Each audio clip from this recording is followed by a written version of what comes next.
السلام عليكم، ازيكم يا احلى اخوات في الدنيا، يا احلى اخوات واحلى متابعين في الدنيا. عاملين ايه؟ يا رب تكونوا بخير. النهارده عاملين حاجه كويسه، حاجه حلوه كده تطري على قلوبنا او تدفينا، لان انا بحب الحاجه ديت سخنه، مش بحبها ساقعه. ممكن يكون العيب فيا او في حد تاني، لا.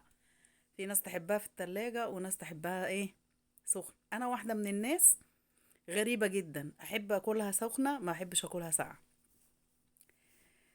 زي ما احنا متعودين نبدأ الفيديو بتاعنا بالصلاة على الحبيب، ونقول اللهم صل وسلم وبارك على سيدنا محمد وعلى أهله وصحبه أجمعين، وندعي لأمواتنا بالرحمة زي ما احنا متعودين. ولو انت أول مرة تشوفي قناتي، دوسي على الكلمة الحمراء اشتراك، ولو انت مشتركة دوسي على الجرس وفعليها يوصلك كل جديد.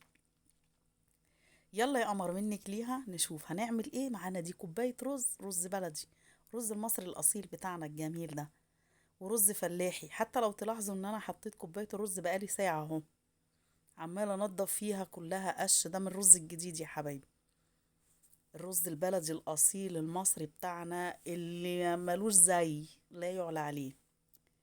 حطيت كوباية الرز بتاعتنا ديت كده في الحلة ونقيتها، عذبتني على بال ما نقيتها. مسكتها غسلتها غسلة حلوة وصفيتها زي ما انتوا شايفين.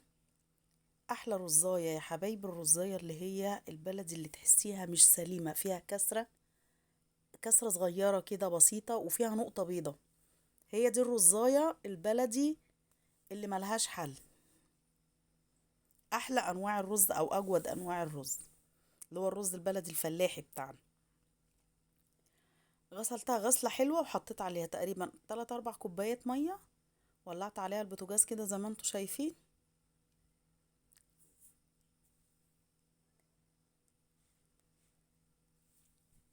يلا نذكر ربنا ونسبحه على بال ما يغلي معانا الرز. اول ما غلي طفيت عليه، سيبته 3 4 ساعات ورجعت له ولعت زي ما انتوا شايفين كده يا حبايبي. الرز كده معانا، بصوا، تضاعف حجمه واستوى، وتحس ان الكوبايه بقت 3 كوبايات في بعض. ده معانا بقى الحليب بتاعنا اللي احنا بقول لكم عليه، بجيبه من الفلاحه. الحليب البلدي برضو، اللبن الجاموسي، او يعني مش قادره اقول لكم او اوصف لكم اللبن دوت طعمه وجماله قد ايه. انا معايا واحده حبيبتي بجيب منها اللبن دوت، واجيب منها الرز، حاجه فلاحي كده ايه، والزبده البلدي تحسسك بطعم وروايح الفلاحين وايام زمان، الروايح الجميله بتاعت الزمن الفني الجميل. كده دلقت اللبن وحطيت شويه، حطيته كله، حجزت منه شويه صغيرين. اول ما غلي معانا هبدا احط السكر بقى. دي الكوبايه اللي احنا عايرنا بيها كوبايه الرز، حطيت كوبايه ونص سكر. والسكر ده بقى حسب رغبتك انت يا اموره، براحتك زي ما انت عايزه. في ناس تحبه حلو، في ناس تحبه متوسط الحلاوه، وفي ناس تحبه يعني حلاوته زايده شويه. انا بصراحه بحبه معقول وتحت المعقول كمان. انا ما بضيفلوش نشا. بصوا يا حبايبي، انا حطيت معلقه نشا بس، ودي لبن بودره.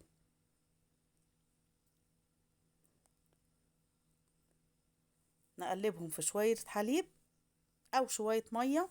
يعني افتكرتي وشلت شويه حليب باردين، قلبي فيهم. ما افتكرتيش، انا ما افتكرتش وحطيت شويه لبن، يعني حطيت شويه ميه. قلبتهم كويس والسكر كده داب، وننزل بقى بيهم، بيدوله طعم جميل جميل جميل. هوريكم الاضافه بقى اللي احنا هنضيفها التانية، اللي هتوديكي في حتة تانية خالص، هتقلب لك كيان الرز بلبن بتاعك ده. طبعا احنا عرفنا كده ان احنا بنعمل رز بلبن. الرز ده يا حبايبي، انا بعمل الرز دوت وباكله سخن، بعد كده معرفش شكله. هي دي بقى الاضافة اللي هوريها لكم دي. استنوا بقى، بصوا، سحلب سحلب سحلب يا تيتا زوزو، ايوه سحلب. اقسم بالله بيخلي طعم الرز ابو لبن ده يروح في مكان تاني، حتة تانية خالص انت ما تتخيلهاش. طبعا انا نسيت اصفيه بالمصفى بتاعتنا اللي هي الضيقه، ورحت حطاه في الميه وهو فيه سمسم وفيه مكسرات، وهوب على طول قلبت ورحت نازله بيه على الرز، نزلت بيه على الرز. الله اكبر، بصوا السمسم عام على الوش ازاي. ليه كده بكلمكم ونسيت؟ شفتوا؟ نفصل بقى عشان نشوف هنروق السمسم ده ازاي. طبعا مش هنرميه، روقت السمسم بقى كله، حطيته في طبق لوحده في مج كده، هديت النار عليه على بال ما شيلته. سبت بقى المكسرات والزبيب، انا شلت يا دوب السمسم من على الوش لحد ما استوى معانا. مش قادره اقول لكم على ريحته وطعمه وجماله، بقى قوامه تحفه.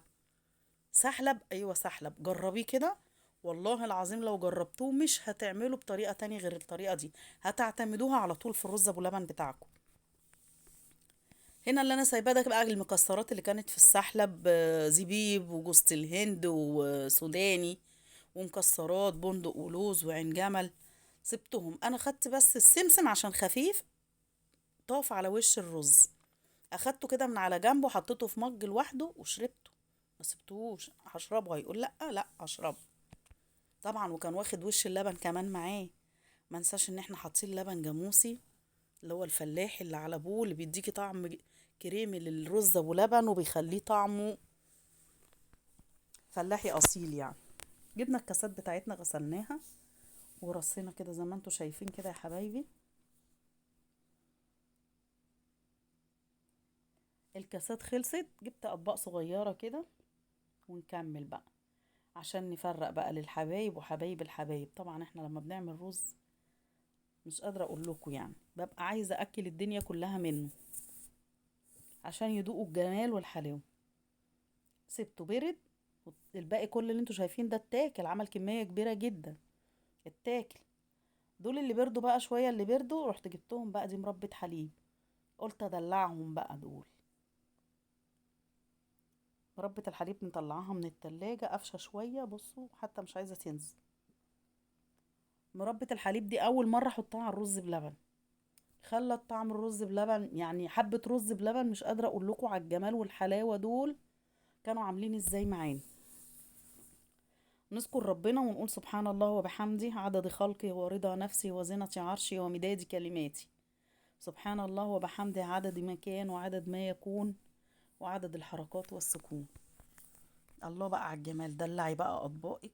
ده زبيب، وفي عندي ناس ما بتحبش جوزة الهند، ما رضيتش احط شويه جوزة الهند على الوش، وقلت لهم انا ما حطيتش، مع ان كان اللهم صل على النبي السحلب كان فيه جوزة الهند بس مش كتير، ما كانتش واضحه قوي في الرز.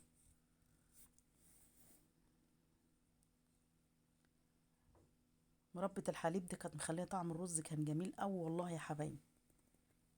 انا اول مره اتعامل معاها واحطها على الرز ابو لبن. نبدا بقى، طبعا كان هو برد وعمل وش، معرفتش انا اعمل بقى ايه المنظر اللي انا عايزه اعمله ده. بس يلا مش مشكله، هنحط المكسرات على الوش والبندق والعين الجمل، ولا هيبان ولا اي حاجه، ولا كأننا عملنا حاجه. حتى لو كانت اترسمت صح ما كانتش هتبان من المكسرات اللي احنا حطيناها على الوش. بصي بقى، دلعي براحتك بقى واعملي اللي انت عايزاه. بس عايزه اقول لكم يا حبايبي، جربوا الطريقه دي وحطوا سحلب فيه، بصراحه اقسم بالله كان تحفه.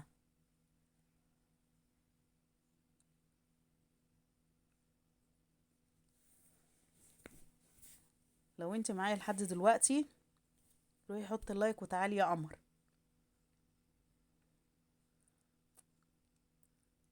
بص بقى الباقي اتاكل سخن، وانا شكرا الكلام ده كله ماليش فيه. انا امسك الحله اللي باقي بعد ما اعبي المجات والكاسات والطبقه، اجيب الحله سخنه وبالمعلقه اكل، هو ده اللي انا باكله، باكلش اكتر من كده.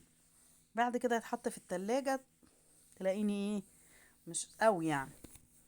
احمد بقى هو اللي يقوم بالواجب. لو عجبك الفيديو ما تنسينيش بدعوة حلوة ولايك وشير سبسكرايب لتيتا زوز، وتفضلوا معانا رز بلبن. السلام عليكم.